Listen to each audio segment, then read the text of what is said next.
Hi students, welcome back. Let's get started with the second part of the chapter, which is how does these microorganisms behave as friends in our daily life. To start with, let us talk about the first concept, which is nothing but how does these microorganisms help us in baking process. You have studied in grade 7 that there is an organism called yeast. Look at the spelling over here. Yeast spelling starts with Y, right? So this yeast is a type of fungus. We studied, microorganisms classes. One of the class of microorganisms is fungus. So this yeast is a fungus which is basically added in the materials which we bake. May it be a bun, may it be bread, may it be cake, whatever we bake. You might have seen it is a grey color powder that is added while making the dough, right? So this yeast, it does something called as fermentation. Now what is this fermentation? Let us talk about it in a while. This yeast, if you take, it is of basically two categories. One is called as baker's yeast. Another one is called as brewer's yeast. First we took the heading as baking, then we will switch to the next heading of brewing process. First thing, this baker's yeast, it is added in the flour using which we make the dough. As a result, the sugar which is there in the dough which we add, okay, that sugar, this yeast will start consuming. It will start consuming the sugar and it will slowly ferment the sugar. I'll talk about what is fermentation after this. So sugar gets fermented and releases carbon dioxide. This carbon dioxide increases the mass of the dough. We know that once we knead the dough, we keep it for resting for at least 1 hour, 2 hours, depends on the necessity, right? So once it is kept over there, fermentation process will take place, and after the consumption of sugar, carbon dioxide will be released. Now this carbon dioxide, whenever it is subjected to heat, it will escape from the dough, making small pores. We know that wherever there are small pores present, the more number of pores are there, the soft will be the baked item. May it be bread, may it be cake. So these pores will make the thing soft, and these pores are produced only when fermentation of sugar happens with the help of baker's yeast. That means this baker's yeast, which is a microorganism, it is acting as a friend because whenever the baked item is soft, more people tend to eat it. And whenever they tend to eat, they go and buy it, right? So if they buy more, we will be benefited more. That is how the microbe is getting beneficial over here. Coming to the next question, which is brewer's yeast, right? So in the this brewer's yeast, what it does is, it also ferments the sugar. It also ferments the sugar. The sugar undergoes the process of fermentation. It gets fermented and then it produces something called as alcohol. Here there is a slight change. Baker's yeast releases carbon dioxide which makes the baked item soft in its nature, and brewer's yeast basically produces the alcohol, which is a commercial product. We know that the alcohol industry is one among the top industries in India, right? So that's how the production of alcohol becomes commercial, and this organism actually becomes beneficial. This is all about it. Now, when I talked about baker's yeast sugar fermentation and brewer's yeast sugar fermentation, basically we want to have the sugary items, right? Right? So this sugary item can be taken from the grapes. We basically crush the grapes, get the sap out of that, juice out of that. The sugar which is there in the juice will be fermented by the yeast. Or else it can be the juice from the rice, wheat, barley, anything. All these items will have sugar in it, and the same sugar will be fermented by the baker's yeast or the brewer's yeast, and the different products will be produced. Now, coming to the definition of fermentation, it is basically a process where the yeast converts the sugar into alcohol. Sugar, with the help of yeast, getting converted to alcohol is nothing but fermentation. So this is the third keyword that we are learning for today.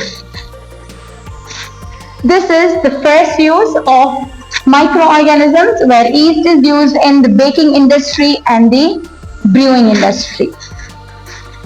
Let us move on and discuss about the next concept, which is nothing but production of curd. We all like curd, right? And we have heard from the doctors, from different hakims, that curd is a really healthy product. Now, why is this healthy? We will be discussing it in a while. So, I'm talking about making of curd. Ponder over the process of how we make curd at home. We know that our mothers take the milk, boil it, and then put a little bit of curd into that as an inoculum. Inoculum is nothing but the starting material. So they take a little bit of curd, put it in the milk after heating it, and keep it in a warm place. We don't refrigerate it, right? Why don't we refrigerate? We will talk about it also in a while. So we keep it in a warm place where the milk gets converted into curd. Now let us have a look at this process, how it is happening. Basically, curd is made using the milk. Okay, so this milk contains a sugar which is called as lactose, right? We might have seen it. Milk can be taken without the sugar because it is naturally a little sweet, and that sweetness comes due to the sugar called lactose, which is there naturally in it. So this lactose sugar, whenever you add curd into the milk, this lactose will get converted to lactic acid. We had studied in 7th standard that curd contains lactic acid.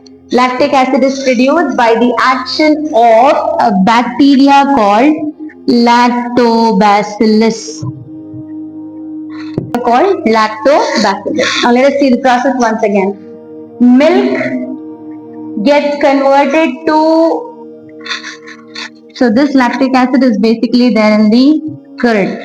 Now, the milk to the milk, whenever you add the curd, now inside the curd there will be bacteria called as Lactobacillus. You remember I gave you Lactobacillus as an example of a bacteria in the previous video. So Lactobacillus bacteria which is there in the curd which you added into the milk converts the lactose which is there in the milk into lactic acid. So once the lactic acid production starts in the milk, we see that the milk gets converted to the curd and the curd is produced. Now this bacteria which is there in the curd, once you take it inside your body, it starts behaving really well in your body because it helps in proper digestion. It is actually very good for the small intestinal health, and that's the reason how the curd becomes very healthier for us. So now we also saw that the lactobacillus, which is a microorganism, is helping us in making the curd, which is really a healthy product for us. So this is the second use of microorganisms. Now let us talk about, before I go into the next one, let me write down here. So in the making of curd, the bacteria which is used is nothing but Lactobacillus, which is already there naturally in the curd. Now the third use of microorganisms is that they are used in medicinal preparation. Know that we all take medicine whenever we are ill, we are sick. So these medicines which are produced using microorganisms can be under two categories. The first category is antibiotics and the second category is of vaccines. Of course, we all are familiar with these words. Now let us explore what they actually mean and how they are actually produced. Antibiotics are those medicines which are basically taken after the infection is done by any bacteria. Okay? Antibiotics are taken basically for the bacterial infection and it is taken after the infection. That is what is the actual need of antibiotics in the body. Then these antibiotics are actually the medicines which will kill or stop the growth of microorganisms which have already caused the infection in our body. Done? So if you talk about the common examples that we use in the daily life is penicillin, erythromycin,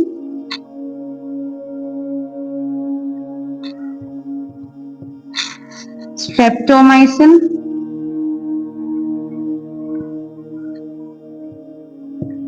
and tetracycline.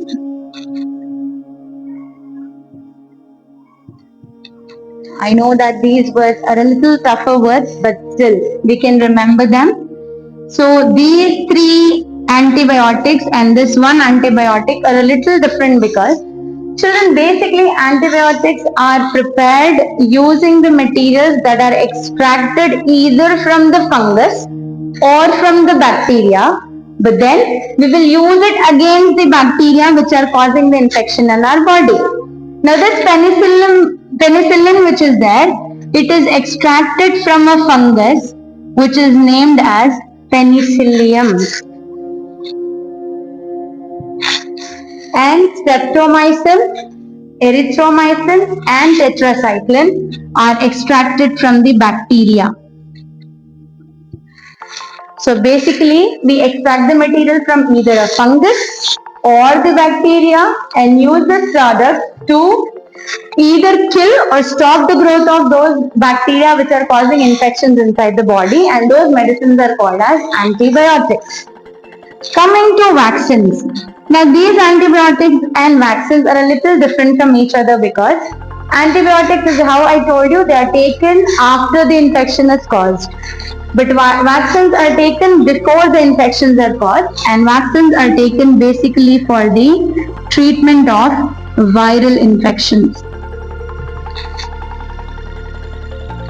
Now, not always, sometimes the vaccines can be taken after a viral infection. Now let us see how are these vaccines actually working out in the body. Vaccines are prepared using the dead bodies of the viruses, or we take the protein material from the viruses and make something called as vaccine. Now these vaccines, before the infection is caused, they are injected into the body. For example, let us take the example of corona, right?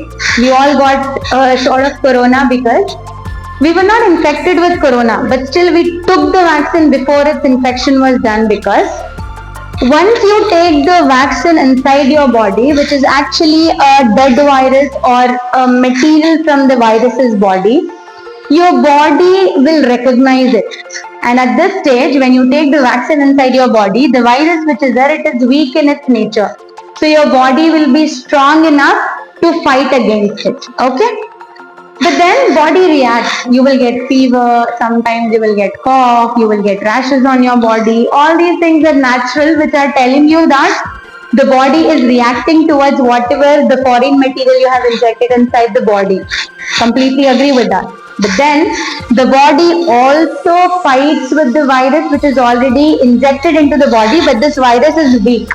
Immune system will be stronger, and that's how the virus will be killed inside the body.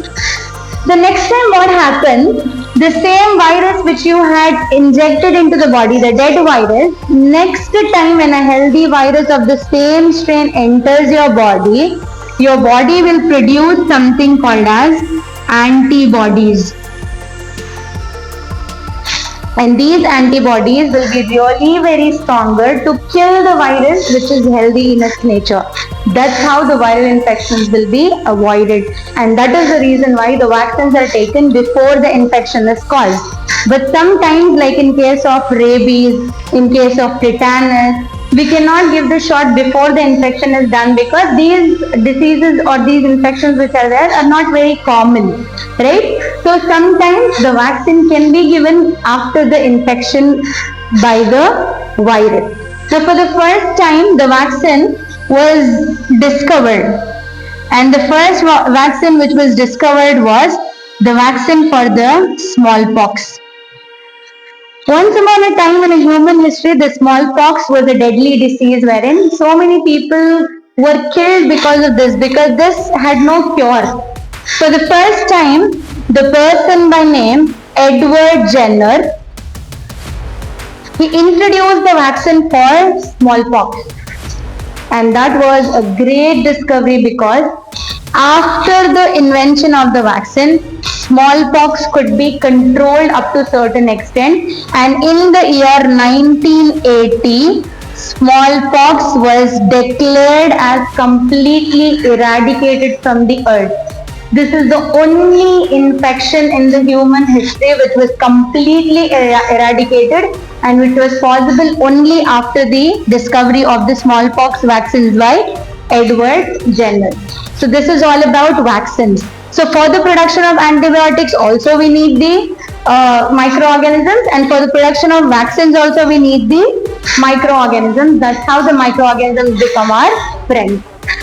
A small thing that I have to add over here, the fermentation which I'm talking about, it was actually first discovered by Louis Pasteur. This is the person who actually introduced us to something called as fermentation, because he observed that whenever the sugar gets fermented by the yeast, we get alcohol. The first discovery was done by Louis Pasteur.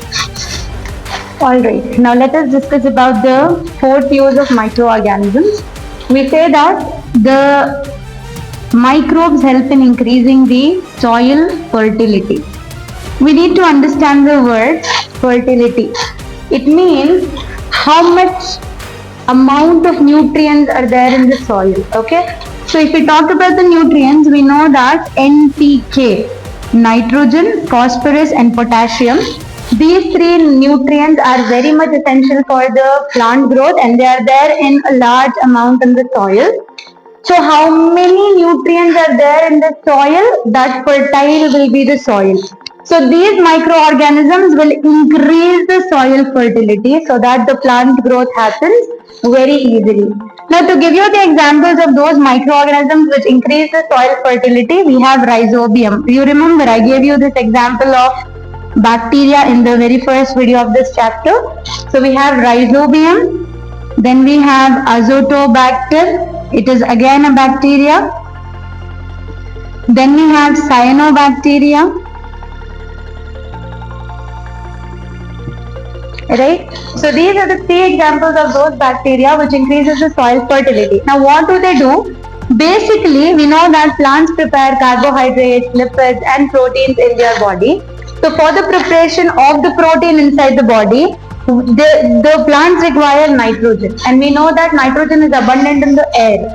But the same nitrogen from the air, plants cannot directly use it. So they require someone who can convert the atmospheric nitrogen into nitrogenous compounds in the soil, so that those nitrogenous compounds can be taken up by the roots and they help in the production of proteins.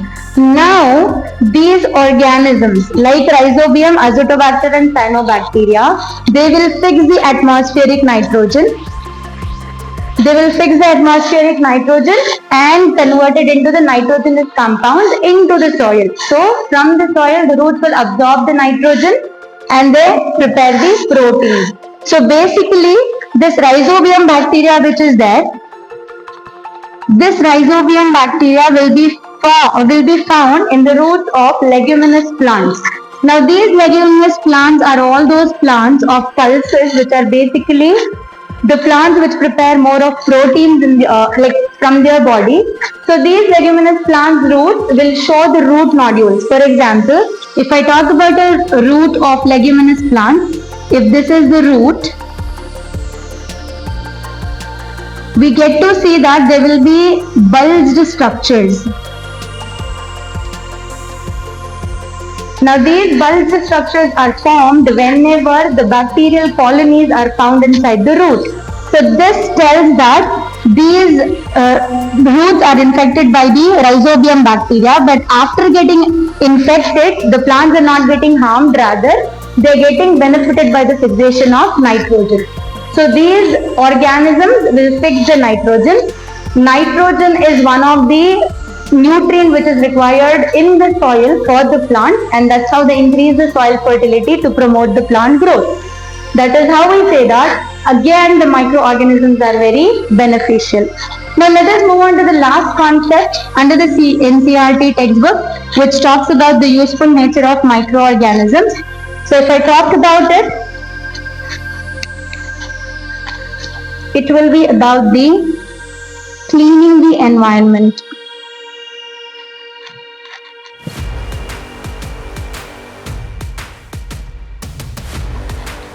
We know that in the last year we studied the plants have some organisms which are named as decomposers, and we studied the decomposers are fungi and the bacteria. Now there are various fungi and bacteria which will act as decomposers. I hope you remember the meaning of the word decomposer. Decomposers are those organisms which eat upon the dead and decaying organic matter and convert it into a material called humus. Just now we spoke about soil fertility. Wherever there is humus, more in its content, we say that the soil is fertile. So these decomposers convert the dead and decaying organic matter into humus and increase the soil fertility. And also, whenever they eat upon the dead and decaying organic matter, the environment keeps cleaning up. Remember a situation where if the decomposers are completely absent in the world, and as a result, all the dead bodies, all the rotten vegetable peels, all the spoiled food, everything will be lying here and there. Just imagine the situation. The world will really look stinky, and it will give you a really, bad view, right? So basically, whenever there are microorganisms, they keep cleaning the environment, and everything, falls back to its normal place. So this is how the different ways through which we say that microorganisms are serving as our friends. One is in the baking and the brewing industries, then making of curd, then making of antibiotics and vaccines. They increase the soil fertility and clean up the environment. To talk about the next part of the chapter, let's meet in the next video.